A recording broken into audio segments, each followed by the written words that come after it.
안녕하세요. 70여 년의 삶에서 기적을 마주한 애청자입니다.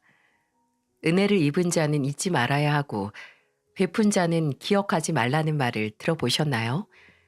하지만 은혜를 입은 자는 오히려 받은 도움과 배려를 잊기 마련이고 베푼 자만 홀로 본인이 타인에게 준 도움이 본인에게 돌아오지 않음을 씁쓸해하는 게 이 노인도 다 아는 현실이 아닌가 싶습니다. 하지만 종종 생각지도 못하게 내가 가볍게 불어서 날린 민들레 씨가 훗날 예쁜 꽃을 피워 나에게 좋은 향기를 주듯 내가 남에게 베푼 친절이 기적이라는 형태로 돌아오더군요. 내 자식에게마저 믿음을 잃은 제게 찾아온 반갑고 따뜻한 만남에 대한 이야기를 여러분과 함께 나누고 싶어서 이렇게 제가 사랑하는 채널에 연락을 하게 됐네요. 자식복 빼고 다 있다. 제 인생을 뒤돌아본다면 씁쓸하지만 이 말밖에 나오지 않을 것 같았네요. 아버지는 초등학교 교장 선생님이셨고 어머니께서는 중학교 교사셨습니다. 두 분의 영향으로 저는 초등학교 교사로 일하다 남편과 결혼 후 새 아이를 낳고 빠른 은퇴를 했죠.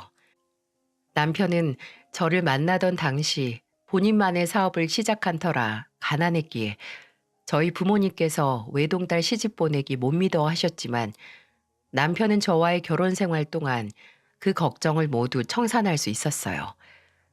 사업은 승승장구했고 방 하나짜리 좁은 집에서 시작한 저희 부부의 신혼생활은 서울의 마당에 있는 단독주택으로 이사를 해서 새 아이와 단란하게 살 수 있었답니다. 그 편안한 행복이 쭉 갔으면 얼마나 좋았을까요?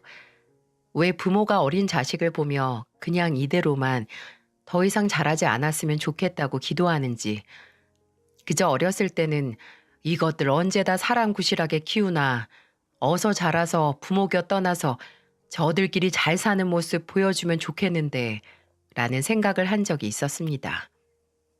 하지만 다 큰 자식들을 보고는 이럴 거면 차라리 기저귀도 못된 아기인 채로 남아줬으면 하는 절절한 마음뿐이네요. 첫째는 참 어려서부터 애가 소극적이고 조용했어요. 그래도 말은 잘 들어서 공부도 곧잘해서 명문대에 들어갈 정도였죠.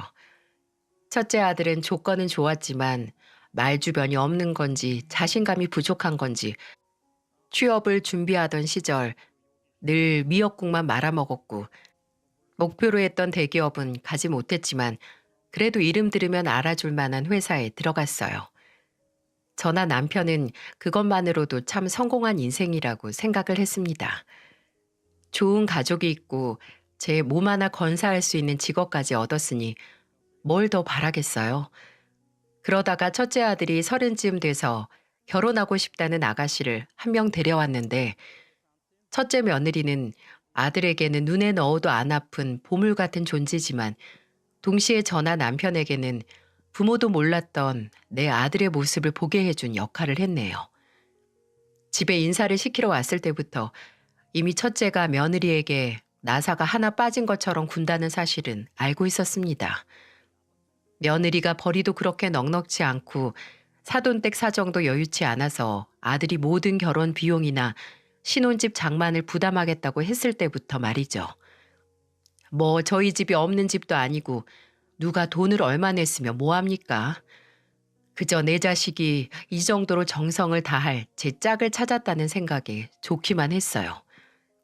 근데 그 지극정성이 저와 남편에게는 도구로 돌아올 줄 누가 알았겠습니까?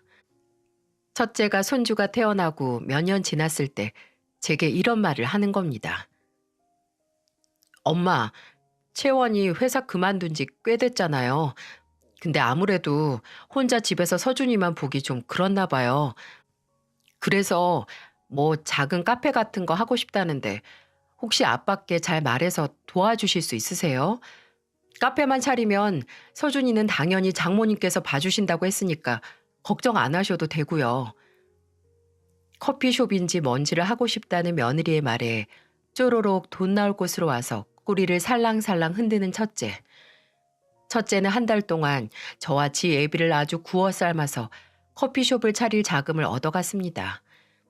이제 와서 생각해보면 그대로 구워 삶아져서 먹힌 저나 남편도 참 어리석었죠. 심지어 그렇게 영 커피숍이 잘 된 것도 아니었습니다. 며느리는 남편이 준 돈으로 차린 커피숍에서 지 동생과 함께 일을 했는데 대체 장사는 어떻게 하는 건지 문을 열고 몇 년 동안은 계속 찾아오는 각설이 마냥 첫째가 찾아와서 건물 임대료를 저나 남편에게 빌려가기도 했어요. 뭐 장사가 마음대로만 되는 게 아니니 탓할 생각은 없지만 그렇게 장사를 할 수 있었다는 은혜는 잊으면 안 되죠. 제가 그 커피숍에 한번 가본 적이 있습니다. 그 당시만 하더라도 돈을 참 많이 투자하기도 해서 꽤 번화가에 위치해 있었고 가게 인테리어도 세련됐었던 게 기억이 나네요. 그래서 그런지 손님으로 앉아있는 사람들이 모두 젊은 사람들이었고요. 며느리가 파는 커피라도 한 잔 사서 먹고 오려고 들어갔는데 계산대 안에 있던 며느리가 저를 보고 처음 한 말이 뭔지 아시나요? 어? 어머님, 여긴 왜 오셨어요? 여긴 어머님이 드실 만한 거 하나도 없는데. 없기는 왜 없니? 나도 커피 마실 줄 안다, 얘. 아, 그럼 한 잔 드릴까요? 저도 커피 한 잔이었지만 내 며느리 가게 매출 올려주려고 며느리가 그냥 준다고 해도 제 돈 내고 올 생각이었습니다. 근데 아주 당연하게 제게 금액을 말하는 며느리를 보고 참 얘도 대단하구나 싶더라고요. 근데 더 의아했던 건 커피를 유리잔이 아닌 종이컵에 줬다는 겁니다. 왜 여기다 주니? 저기 앉아있는 손님들 보니까 다 잔에 마시고 있던데. 어머님 마시고 가시게요? 그럼 그냥 보내려고 했니? 나는 네 가게 구경도 하고 너 일하는 거 좀 괜찮나 듣기도 하려고 했는데. 그럼 좋은데 어머님 저 바빠요. 오늘은 그냥 집에 가면서 드세요. 바쁘다고? 아니 저기 저렇게 빈자리가 많은데 뭐가 바빠? 어머님이 카페 일을 모르셔서 그러는데 원래 손님이라는 게 한 번에 몰리는 거라서 이러다가도 갑자기 바빠져요. 그리고 솔직히 말하면 이걸 어떻게 말해야 돼?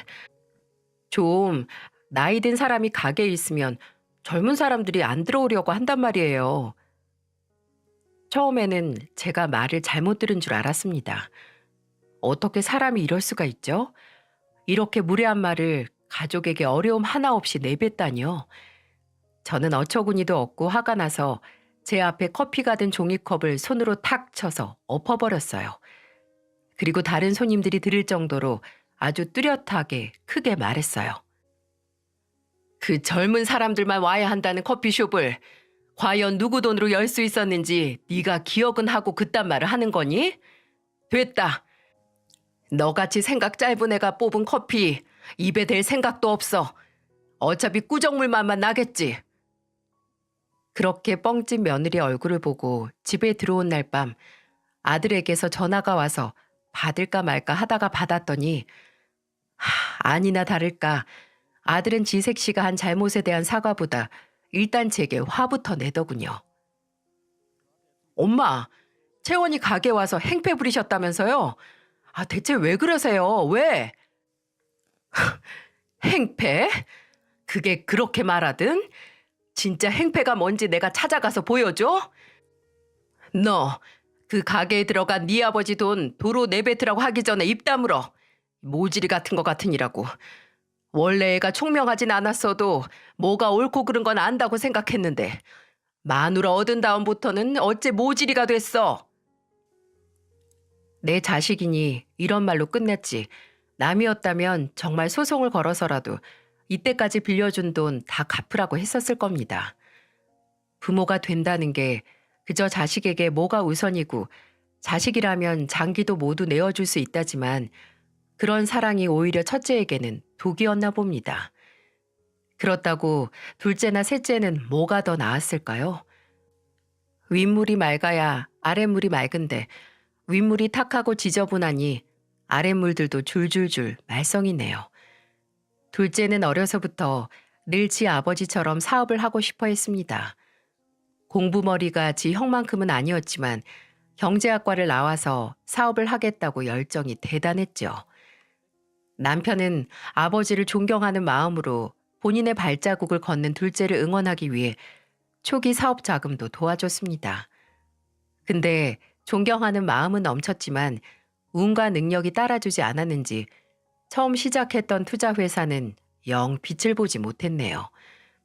그런 둘째가 비빌 구석이라고는 저와 남편밖에 없었고, 저도 남편도 자식이 어떻게든 지 사업을 하겠다고 아등바등하는 둘째의 부탁을 들어줬고 힘이 되는 데까지 도와줬습니다. 매일 일이 안 풀려서 힘들다, 지 안에 볼 면목이 없다, 우는 소리만 하던 놈이 어느 날 갑자기 지 자식 해외 유학 보냈다는 소식을 전해오기까지 말이죠. 심지어 소식을 먼저 전한 것도 아니었네요. 그해 초등학생이던 손주는 어느 날부터 제 집에 찾아오지도 연락도 안 되기 시작했어요. 둘째 아들은 자식들 중에 가장 먼저 결혼을 하기도 했고 속도 위반으로 애를 낳아서 저와 남편에게 제일 먼저 손주를 안겨줬기에 저나 남편이나 첫 손주에 대한 애착이 좀 있었거든요. 예, 준우는 좀 있으면 중학교 들어간다고 공부하느라 할머니 할아버지 집도 안 오는 거니? 아무리 그래도 쉬엄쉬엄 해야 애가 안 지치지. 아, 걱정 마세요. 그냥 요새 공부하느라 체력이 좀 딸려서 집에서 쉬라고 했어요. 둘째와 며느리가 이렇게 말하니 저나 남편은 철석같이 믿고 있었죠. 그렇게 몇 달 후에 저는 둘째 며느리의 어머니, 그러니까 제 사부인과 통화를 하다가 알게 됐어요. 손주가 조기 유학을 갔다는 걸 말입니다. 골이 띵 하고 울리더군요. 매일 돈이 없다, 사업이 힘들다 하던 놈이 지 아들 유학까지 보내고 심지어 보내기 전에 저나 남편에게 알리지도 않고 손주 인사도 안 시키고 그냥 야반도주 아들 보내버린 다음에 뻔뻔하게 계속 거짓말을 했다니. 사실을 안 저도 화가 나고 배신감을 느꼈지만 남편이 정말 불같이 화를 냈습니다. 남편은 둘째를 집에 불러다가 뺨을 사정없이 날리며 말했어요. 네가 얼마나 나나 네 엄마를 무시하면 네 자식 유학 보냈다는 소리도 없이 계속 한국에 있는 척 연기를 해. 내가 준우 유학 갔다고 하면 유학 보낼 돈 있으니까 이제 힘들다고 해도 돈 안 줘야겠다. 이럴까 봐 숨겼냐? 네가 내 자식이면 처음으로 생긴 첫 손주 공부하러 외국 나간다. 인사시킬 염치나 상식이 있어야지. 너 앞으로 자식이라고 부모한테 손 벌릴 생각하지 마라. 너 나나 네 엄마 부모로 생각 안 하는 놈이야. 둘째는 손이 발이 되게 빌고 무릎을 꿇고 남편 바지가랑이에 매달려 용서를 빌었지만 남편은 단호했습니다.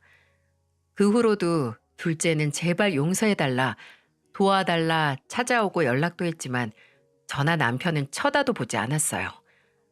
그리고 셋째, 하나뿐인 딸은 저나 남편에게 가장 아픈 손가락 중 하나일 겁니다. 순하고 착한 딸은 그야말로 남자 하나 잘못 만나서 신세 망쳐서 부모 가슴에 대못을 박았으니까요.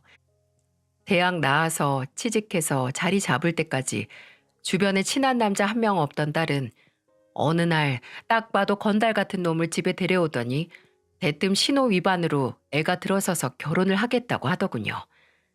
그렇게 생긴 하나 있는 사위는 술집을 한다고 했고요. 근데 이것도 다 거짓말이었습니다. 술집을 운영하는 게 아니라 흔히 기도라고들 하죠. 술집 영업장 관리를 하는 일을 하던 거였네요. 차라리 이뿐이라면 눈 한번 질끈 감고 넘어갈 수 있습니다.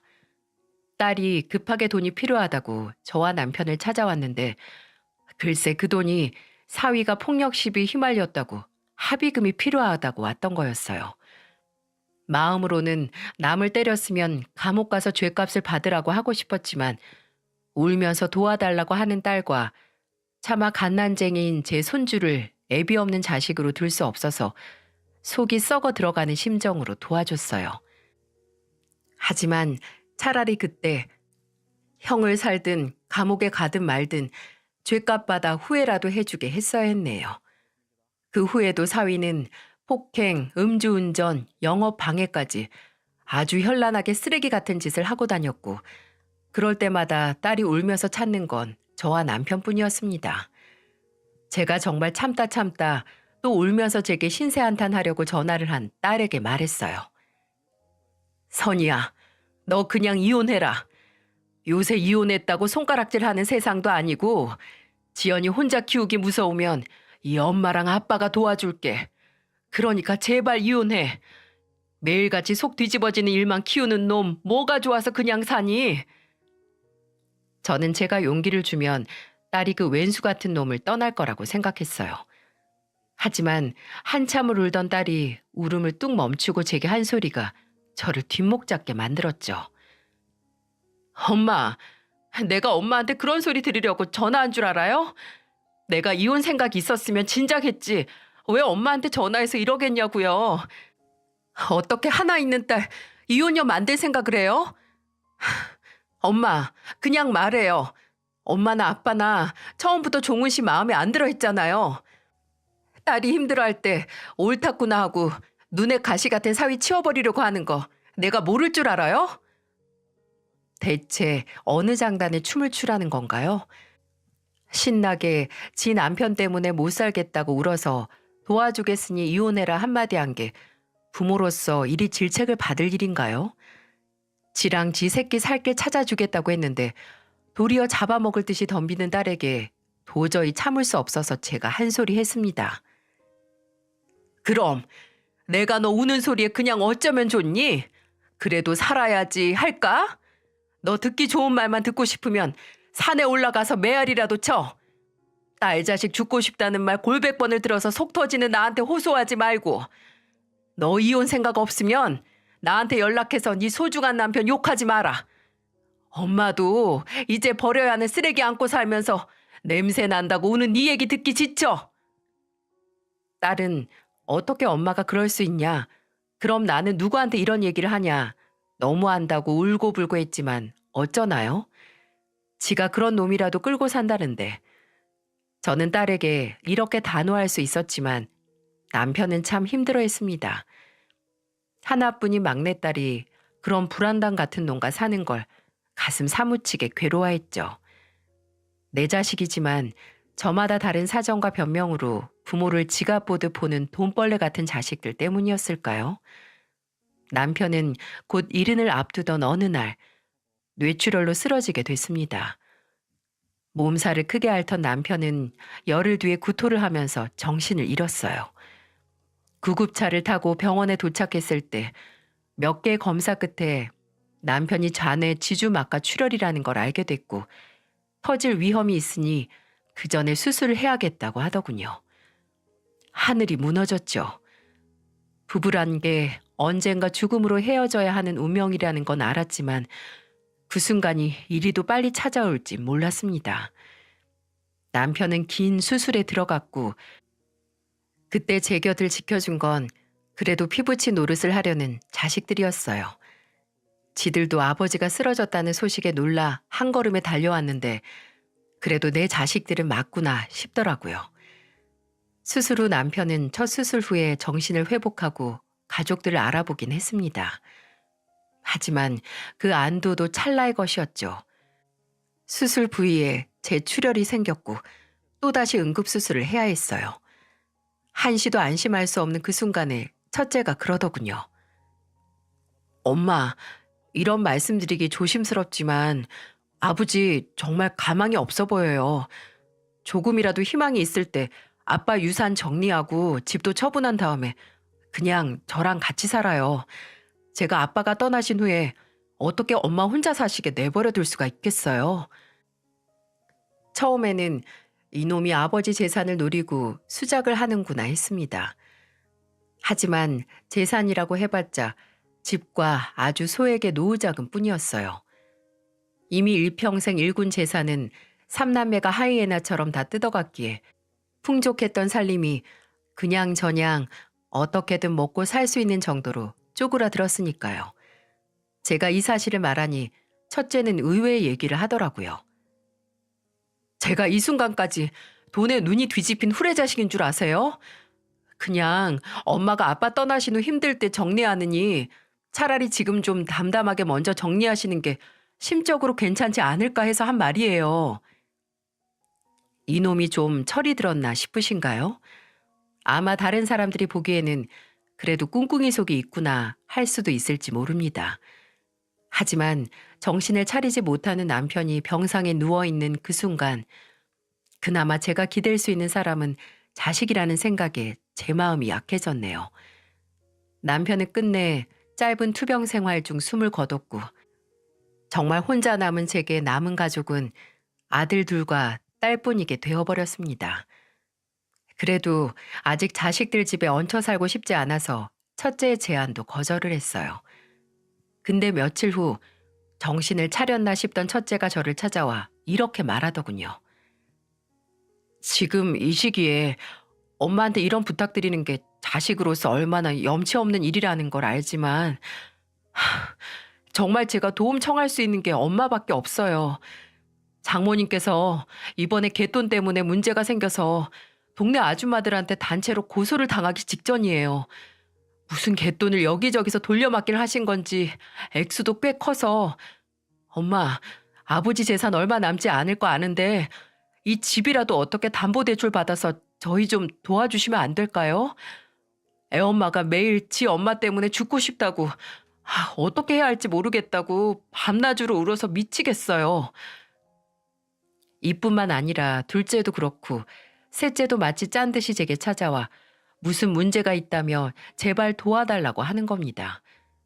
둘째는 지 회사 고객하고 문제가 생겼다고 투자금을 돌려달라고 한다고 회사에 와서 난리를 쳤다고 하고 셋째는 이제 와서 이혼하겠다고 도와달라고 하고 아마 남편이 옆에 있었던 시절의 저였다면 택도 없다고 했을 테지만 남편이 떠나고 약해질 대로 약해지고 남은 건 자식들 뿐이라는 생각에 차마 애들의 부탁을 거절할 수 없었어요. 제가 정말 미쳤었죠. 하나 남은 집을 담보로 대출을 받아서 첫째에게 일정 부분을 빌려주고 나머지는 둘째와 셋째에게 빌려줬습니다. 솔직히 생각해보면 그때까지만 해도 저는 첫째가 저를 모시고 살겠다는 말을 믿었기에 그런 결정을 할 수 있었던 것 같아요. 만약 일이 잘못돼도 장남이 나를 책임져 주겠지 하는 안일한 생각으로 말이죠. 결과는 어땠을까요? 꼭 갖겠다고 하던 자식들은 제 연락을 피하기 시작했고 끝내 장기간 연체로 인해 저당 잡힌 집은 은행의 경매로 넘어가고 말았어요. 끝까지 믿었던 자식들로 인해 저는 먼저 간 남편이 남겨준 집을 잃고 만 겁니다. 심지어 이혼하겠다고 변호사 구하겠다고 돈 가져간 딸은 이혼도 안 했습니다.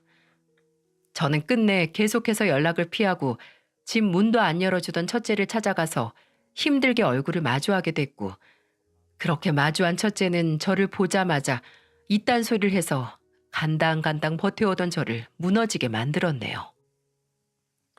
아무리 그래도 지금 같이 사는 건 어려워요.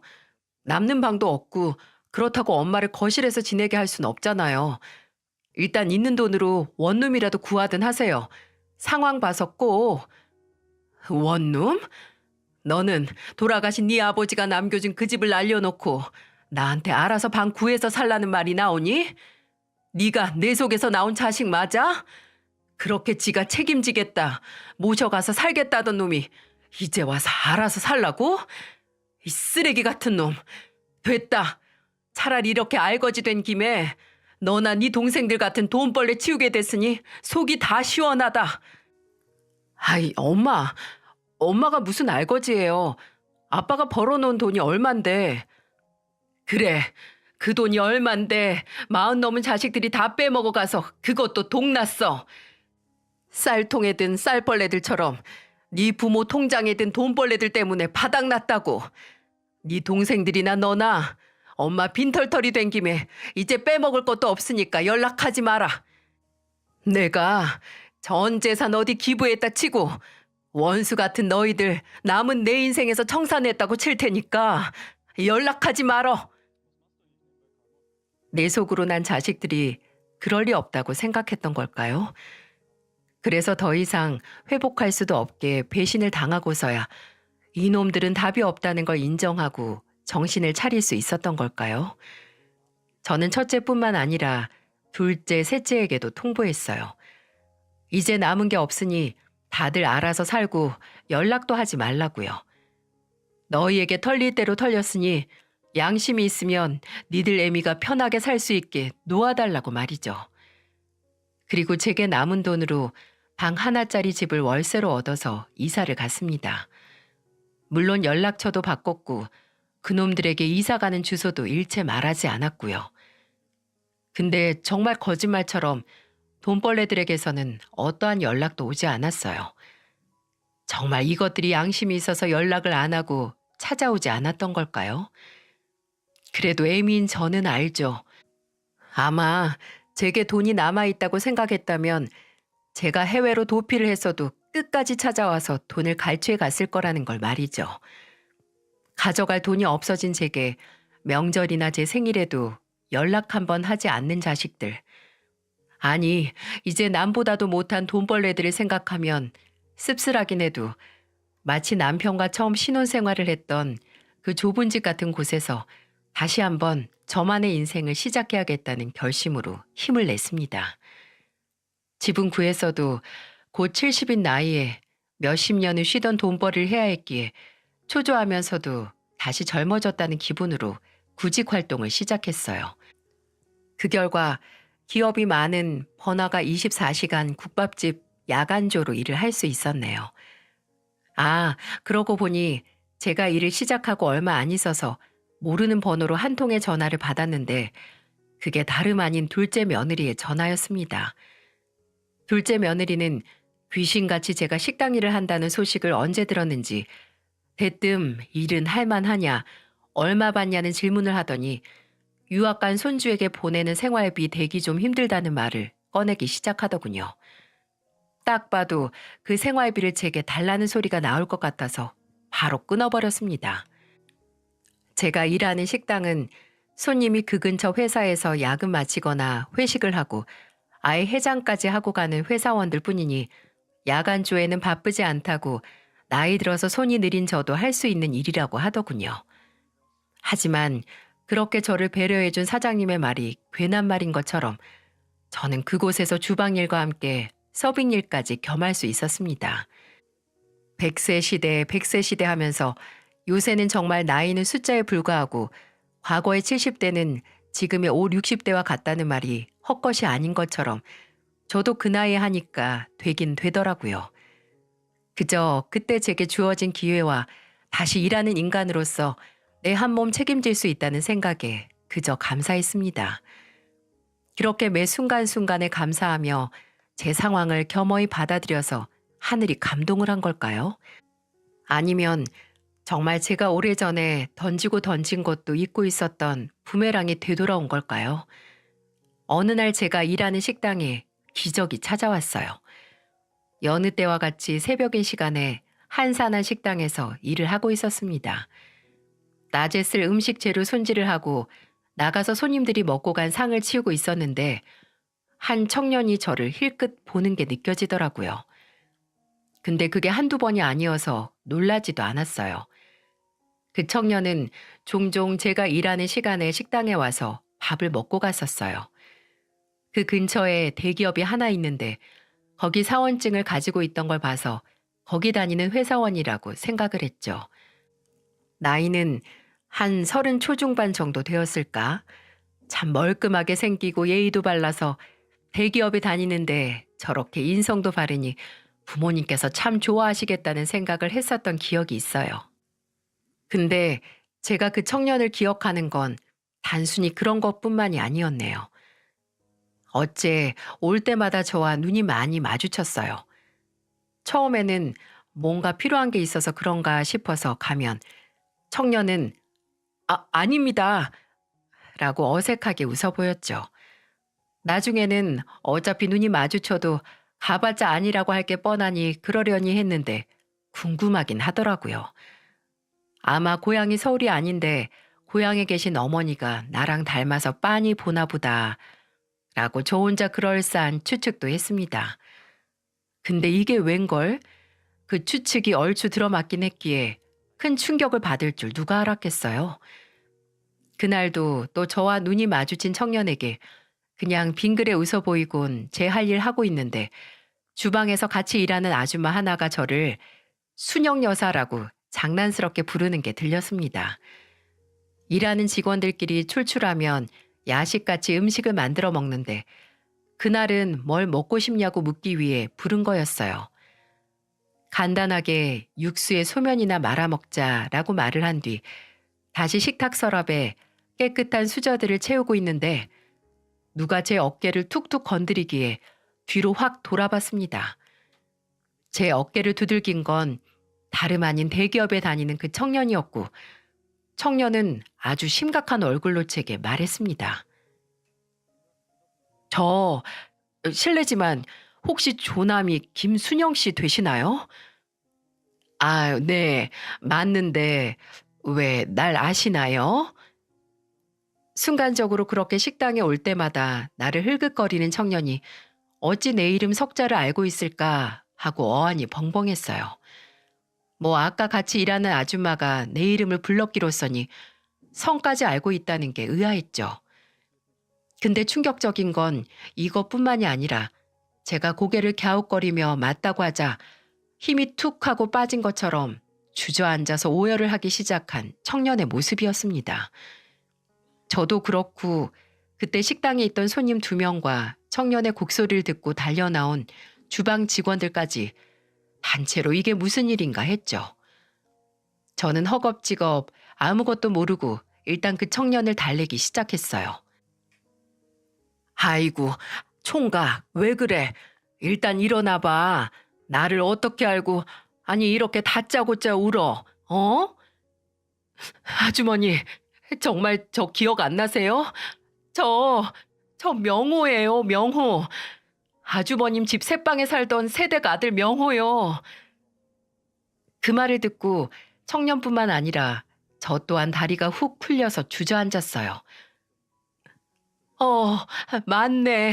맞아, 명호. 아유, 크더니 엄마 얼굴 그대로 닮았네. 언제 이렇게 컸어, 어? 어찌 잊을 수 있을까요? 만일 누군가 예전에 헤어졌던 그리운 사람을 만날 수 있게 해준다고 하면 망설임 없이 이 청년과 이 청년의 어머니를 말했을 텐데 말이죠. 어디서부터 이야기를 해야 할까? 저와 남편이 살던 주택이 단독주택이긴 해도 본체 옆에 좀 큰 창고방이 하나 있었어요. 말이 창고지 전기도 들어오고 화장실이나 주방을 만들기만 하면 새방 줄 수 있을 정도의 방이었어요. 그래서 남편과 저는 좀 무리를 해서 거기에 싱크대를 설치하고 입구 쪽에 화장실을 터서 어느 초등학생 아들을 둔 젊은 부부에게 세를 줬었습니다.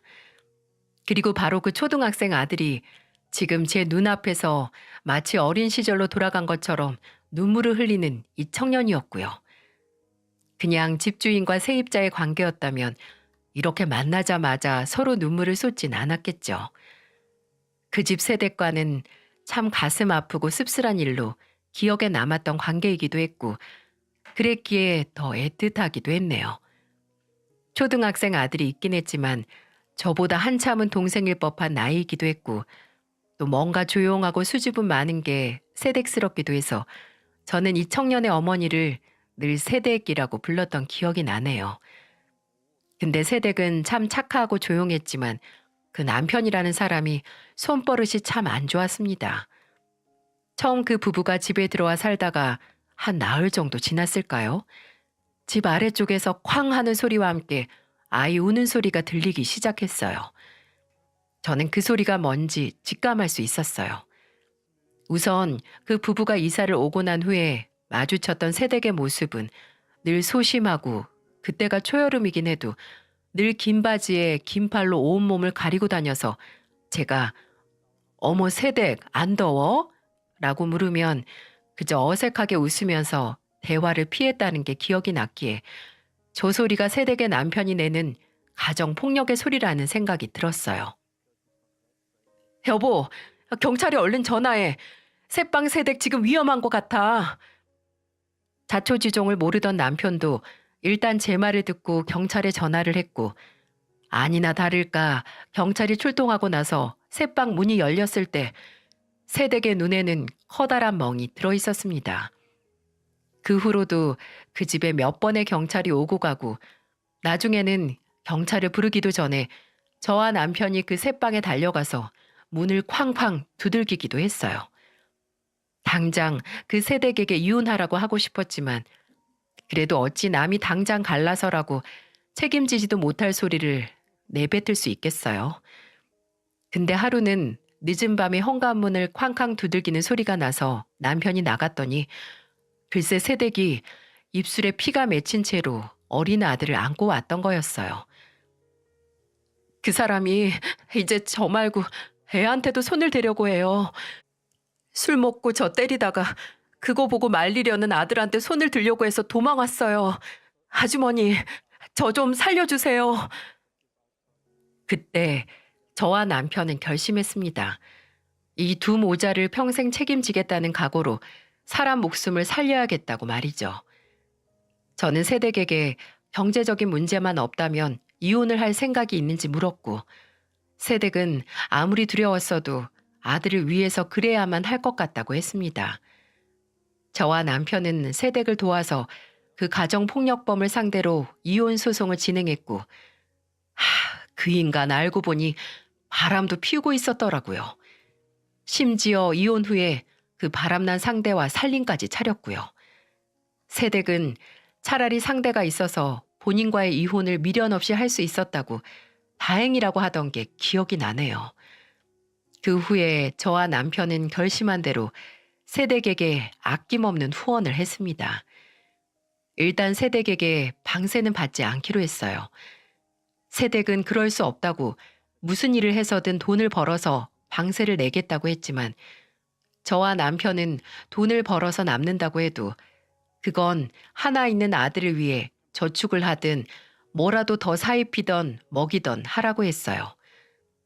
저와 남편은 새댁에게 격리학원이라도 보내서 남편 회사에 사무 보조로 취직을 시키고 싶었지만 새댁은 가방끈 짧은 본인이 처지 때문에 분에 넘치는 일을 맡을 수는 없다고 일자리 문제는 어떻게 해서든 본인이 해결을 하겠다고 했습니다.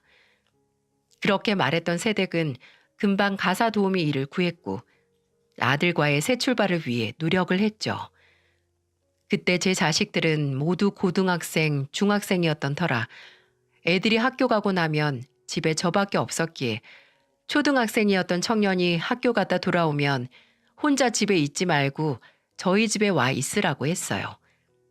그럼 저는 그 애가 숙제하는 걸 옆에서 봐주고 간식도 챙겨주고 새댁이 일이 늦게 끝나는 날이면 아예 저녁까지 해서 집으로 보내기도 했죠. 그만큼 어린 청년은 제 말동무가 되어주기도 했습니다. 또 하루 종일 일을 하는 새댁을 위해 저희 가족들 먹을 반찬 할 때 재료를 더 넣어서 새댁과 어린 청년이 먹을 반찬도 한 보따리 싸서 냉장고에 넣어주는 게 그 당시 제 낙이기도 했네요. 이제는 어제 제가 무슨 반찬으로 밥을 먹었는지 가물가물한 나이가 됐지만 그 당시 새댁이 일을 시작하고 처음 제 생일이 됐을 때 얼마 되지 않는 월급에서 아끼고 아껴서 제게 선물로 꽃분홍색 립스틱과 손수건을 준비해서 수줍게 내밀었던 것과 어린 청년이 써준 편지는 아직도 생생하게 기억이 납니다. 그렇게 정말 가족처럼 제 동생처럼 지냈던 새댁이 떠난 건 그리 멀지 않은 어느 가을날이었네요. 주말 아침 현관문을 두들기는 소리에 나가보니 어린 청년이 눈물 콧물을 흘리면서 서 있더군요. 제가 놀라서 왜 그러냐고 물으니까 청년은 다 새는 발음으로 말했어요. 아줌마, 엄마가 숨을 안 쉬어요. 엄마가 일어나질 않아요. 어린아이의 말에 제 심장이 덜컥 내려앉았습니다. 저는 일단 집에서 구급차를 부른 뒤 얼른 새방으로 넘어갔어요. 어린 청년의 말처럼 새댁은 마치 자는 것처럼 곤히 누워서 눈도 뜨지도 않고 숨도 쉬지 않았습니다. 도착한 구급차에 실려서 병원에 갔을 때 이미 새댁의 심장은 소생이 불가능했고 의사의 말로는 의문사가 아닌 극단적인 선택이라고 하더군요. 충격이 이만저만이 아니었어요. 아니, 분명 그 전날만 해도 저와 내리는 비를 보면서 빈대떡 부쳐 먹으면 딱이라는 군침 섞인 제 말에 웃던 새댁이 왜 그런 선택을 한 건지 이해가 가질 않았어요. 나중에 새댁의 장례식 전에 남편이 어린 청년에게 입힐 옷을 찾다가 그 방에서 새댁의 유서를 발견하기 전까지 말이죠. 그곳에는 죽을 둥 살 둥 살고 있지만 아들과 함께 앞으로 살아갈 날들이 너무 버겁고 두렵다는 말이 써져 있었고, 도움을 줬지만 끝내 이런 선택을 하고야만 자신을 저와 남편이 용서해 주길 바란다고 용서를 비는 내용과, 또 먼저 떠난 엄마가 너무 미안하다는 어린 청년에게 보내는 말이 있었습니다. 아무리 앞에서 웃고 괜찮다고 했어도 속은 불확실한 미래에 대한 초조함으로 타들어갔던 거죠. 아무리 그래도 어린 자식을 두고 간 새댁이 야속하기도 했지만 그 속을 먼저 알아주지 못했다는 죄책감으로 가슴이 꽉 조여오는 것만 같았네요. 일단 새댁의 장례식을 위해 새방에 있던 수첩에서 새댁 친정 번호를 찾을 수 있었고, 딸이 이혼 후 극단적인 선택을 했다는 소식을 듣고 부산에서 새댁의 친정 어머니가 오셨습니다. 솔직히 저와 남편은 별다른 선택지가 없다면 어린 청년을 도맡아 대학 가기 전까지 책임을 지고 싶었어요. 하지만 새댁의 어머니께서 손주를 데려가겠다 결정을 하셨고, 저희는 그렇게 아쉬운 작별을 할 수밖에 없었습니다. 저와 남편은 어쩌면 이게 마지막일 수 있겠다라는 심정으로 새로 전학을 가는 학교에서 적응도 잘하고 즐겁게 지내라고 새 신발과 가방, 옷가지 몇 벌과 학용품 등을 사서 바리바리 챙겨줬어요. 떠나는 청년을 꼭 안아주며 할머니와 잘 지내고 늘 건강하고 언제든 도움이 필요하면 이 아줌마에게 전화를 하라고 저희 집 전화번호와 심지어 남편 회사 전화번호까지 수첩에 적어주었죠. 그 어린 청년은 그 작은 덩치로 저를 마주 안아주며 말했습니다. 고맙습니다, 아줌마. 꼭 다시 올게요. 아줌마랑 아저씨 저 절대 잊지 않을 거예요. 약속할게요. 근데 그 말이 진짜였다는 걸 20여 년이 지난 그날 알게 되다니. 청년이 할머니 댁인 부산으로 간 후에 몇 년 동안은 연락이 닿았지만 어느 순간 뚝 하고 아예 연락이 끊어졌거든요. 서운하고 걱정이 되긴 했지만 어디서든 잘 살라고 기도를 할 수밖에 없었습니다. 그래서 더욱 이 기적과 같은 순간을 그냥 보낼 수 없어서 저와 다 큰 청년은 식당 구석진 자리에 앉아서 소주 한 병을 사이에 두고 지금까지 하고 싶었지만 할 방법이 없었던 이야기를 하기 시작했어요. 사실 부산 가고 2년 후에 할머니께서 돌아가셨거든요. 근데 저를 맡아주겠다는 친척들이 하나도 없어서 그냥 가까운 보육원으로 갔죠. 보육원에 갔어도 전환할 수 있긴 했는데 아주머니랑 아저씨 목소리 들으면 당장 저 좀 데려가 달라는 말이 나올 것 같아서 차마 할 수가 없었어요. 그래도 금방 저 후원해 주겠다는 후원자도 나타나서 학교도 잘 다녔고 좋은 대학도 나와서 이렇게 이름난 기업에 취직도 할 수 있었어요. 얼마 전엔 결혼도 했고요. 근데 저 살기 바쁘다고 아주머니나 아저씨 찾아뵙지도 않고 정말 정말 죄송해요. 두 분께 부모님과 같은 은혜를 입었는데 그 은혜도 잊고 산 절 용서해 주세요. 아니 용서가 무슨 말이야. 이렇게 기특하게 잘 사는 거 보여준 것만으로도 기쁜데 그런 생각 하지 말어. 부모 마음 다 똑같아. 연락을 안 해도 어디서 지가 알아서 잘 살기만 해도 배부른 거야. 저와 청년은 두 손을 꼭 잡고 정말 모자 사이처럼 애틋하게 살아온 이야기를 했습니다. 저는 아저씨는 건강하냐는 청년의 물음에 어쩔 수 없이 남편의 부고를 전했고, 청년은 힘들게 멈췄던 눈물을 다시 쏟아냈어요. 그러다가 청년이 가만히 추억을 회상하면서 이런 말을 해서 저를 당혹스럽게 했죠. 아, 예전에 저랑 어머니 살던 그 새방에 다시 한번 가보고 싶어요. 아직 거기 살고 계시죠? 아, 남편이 먼저 세상을 떠났다는 소식보다도 그 당시 제 처지에 대해 말하는 게 더 힘들더라고요. 어떻게든 변함없이 잘 살고 있는 모습을 보여줘야 하는데 오랜만에 만난 사이에 거짓말을 할 수도 없으니 최대한 담담하게 그동안 제가 겪은 일을 짧게나마 청년에게 설명했어요. 아까까지만 해도 남편의 소식을 듣고 울던 청년이 제가 하는 얘기를 들으면서 점점 얼굴이 새빨개지더군요. 그렇죠. 남이 듣기에도 이렇게 화가 나는 일을 직접 당한 저는 오죽했을까요?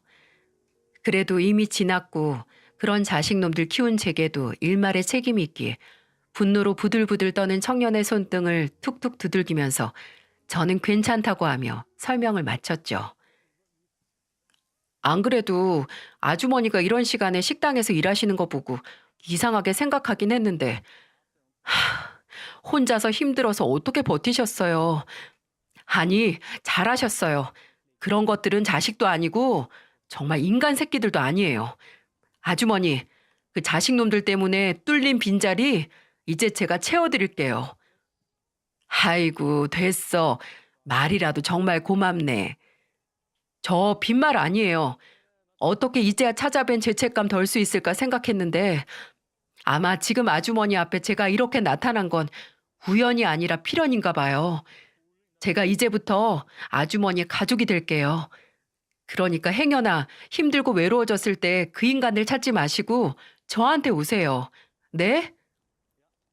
저는 그저 웃으면서 고맙다고 든든하다고 말했습니다. 그 후로 뱉었던 말을 지킬 것 같이 청년은 저를 찾아왔어요. 심지어 결혼한 아내도 함께 와서 종종 셋이 식사를 하기도 했네요. 청년은 아내에게 저를 소개하며 우리 어머니 같은 분이야. 아주머니 안 계셨으면 나 이 자리에 안 있었어. 라고 해서 그동안 얼굴 못 봐서 서운했던 감정을 깔끔히 녹여주었습니다. 저는 이렇게 간간히 얼굴 보고 밥 먹고 하는 것만으로도 만족이었어요. 근데 아무래도 청년은 아니었나 보네요. 어느 날 제가 식당을 쉬는 날 저를 찾아오더니 함께 갈 곳이 있다고 저를 데리고 가는 게 아니겠어요? 도착한 곳은 청년이 사는 동네에서 멀지 않은 곳에 있는 아주 깔끔해 보이는 아파트였죠. 제가 여긴 누구네 집이냐고 물으니 청년이 바로 이해할 수 없는 소리를 했습니다. 아주머니가 마음에 들어 하시면 아주머니가 살게 될 곳이죠. 어? 명훈아, 그게 무슨 소리니? 지금 월세로 살고 있는 곳 정리하고 제가 알아본 두어 곳 있거든요. 오늘 거기 둘러보시고 마음에 드시는 곳으로 계약해요. 제가 당장 집은 못 사드려도 전세 정도는 해드릴 수 있어요. 기함을 할 노릇이었죠. 아무리 소중하게 다시 만난 인연이라고 해도 전셋집을 얻어준다니. 저는 제 눈에는 아직까지 헤어졌을 당시 그 어린 모습으로밖에 보이지 않는 청년에게 그만한 도움을 받을 수 없어서 거절을 했어요.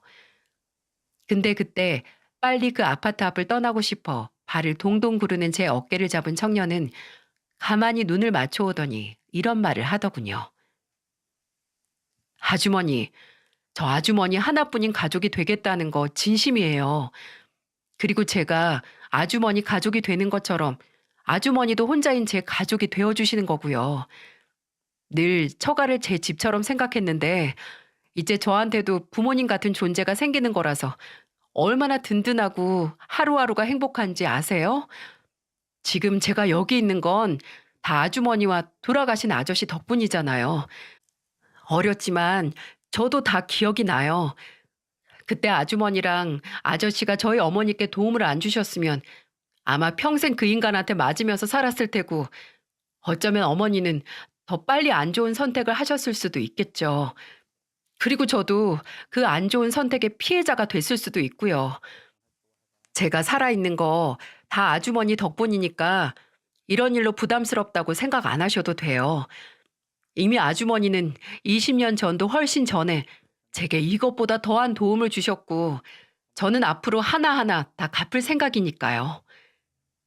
이제 제 가족은 저라는 청년의 말에 그동안 자식들 없어도 괜찮다고 스스로 되뇌이던 바짝 긴장했던 마음이 안심도 되고 뜨끈하게 녹는 것 같기도 했습니다.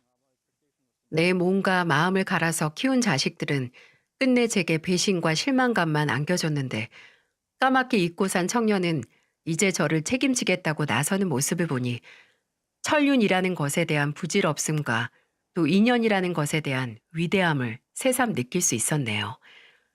저는 청년의 바람대로 청년이 마련해준 아파트로 이사를 했고 그 후로 2년이 지난 지금도 그곳에서 살고 있어요.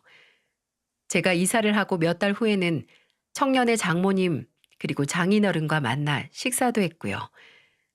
청년이 처가 식구들에게 본인에게 부모님 같은 사람을 소개시켜 주고 싶다고 만든 자리였습니다. 지금도 청년은 일주일에 꼭 한 번씩은 절 찾아와 함께 식사를 하고 있고 당연하게 명절은 아내와 작년에 태어난 예쁜 딸까지 데리고 와서 시간을 보냈어요. 그리고 얼마 전 거의 3년을 생사도 모르고 살던 첫째에게서 연락이 왔었어요. 지 애미보다도 지극정성이던 아내와 처가에 무슨 이유인지 모르겠지만 이혼당해서 버림받았다고 너무 힘들어서 제 생각이 났다고 하면서 전화를 했더군요.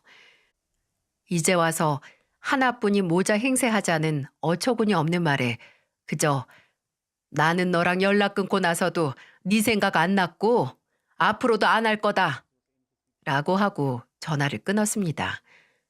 어떻게 연락을 막는 방법을 몰라서 명호에게 말했더니 제 휴대폰을 가져가더니 알아서 막아주더군요. 앞으로도 제게 자식 같은 가족 같은 존재는 명호와 명호의 가족들 뿐일 겁니다. 은혜와 의리를 베풀어라. 인생 어느 곳에서든지 서로 만나지 않겠는가라는 말처럼 앞으로 내 행동 하나하나가 어떤 모습으로 내게 다시 되돌아올지 예상할 수 없는 게 인생이 아닌가 싶습니다. 평생 제 역할에 충실하고 거짓 없이 살았다고 자부했건만 자식들의 모습을 보며 그렇게 진실되게 살아온 날이 부질없다고 좌절했던 적이 있었습니다. 하지만 우연인지 필연인지 모를 재회로 인해서 다시 지금까지 살아온 제 인생에 대한 자부심을 찾은 것 같아서 그저 감사하기만 합니다. 그리고 그 자부심을 다시 한번 되새길 수 있는 자리를 마련해준 채널 관계자 여러분께도 감사의 말씀을 전하고 싶습니다. 제 이야기를 보내고 싶어도 글솜씨도 없고 컴퓨터는 켜지도 못하는 늙은이라서 용기가 안 났는데 그래도 한번 연락을 해보자 해서 명호의 도움으로 채널에 연락을 했을 때 제게 용기를 주고 전화까지 해서 제 사연을 정리해 주시고 많은 도움을 주셔서 감사합니다. 깊은 배려심을 느낄 수 있었네요. 늘 하고 싶은 말이 많은 사람들의 마음의 창이자 소통의 창이 되어주는 채널에 다시 한번 감사의 말씀을 드리면서 여러분들도 늘 건강하고 행복하셨으면 합니다.